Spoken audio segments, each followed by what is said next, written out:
Thank you very much for the opportunity, and also to Ignacio for outlining the trade dimensions of the G7 summit. And like the previous two speakers, it has to be remarked that it is a much more positive scenario with the US return to the international stage, and hopefully it can allow us to move forward on some of the files that have been held up over the last few years.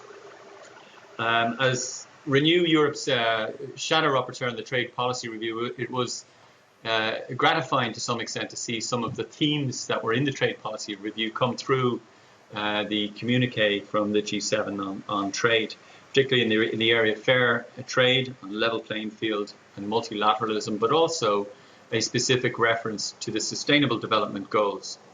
And it is really important to see the SDGs mentioned here, because as just been pointed out, we are running out of time very, very quickly, and the impact of COVID on developing countries has been extraordinarily negative, compounded by the lack of access to vaccinations. During the summit in June, G7 leaders agreed to the Build Back Better world idea, and the question really arises about capital. How do we mobilize private sector capital also to achieve the Agenda 2030 and the SDGs.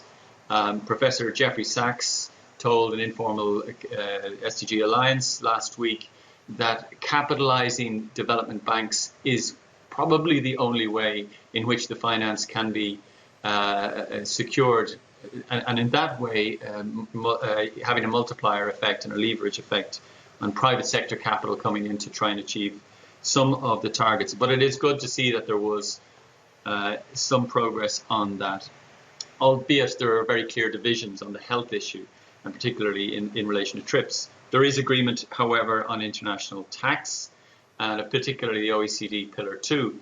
As an Irish MEP, I can't say I'm entirely comfortable with the position of the Irish government on Pillar 2. I think that this is a very important moment, and we can't, on the one hand, have lofty aspirations around achieving Agenda 2030 while at the same time ignoring the opportunity to raise the type of finance that might help us to achieve those ambitions. So I was interested, Ignacio, to hear what you might say about how the Commission believes that the 15% rate would affect global trade and investment flows specifically, Ignacio. Thank you.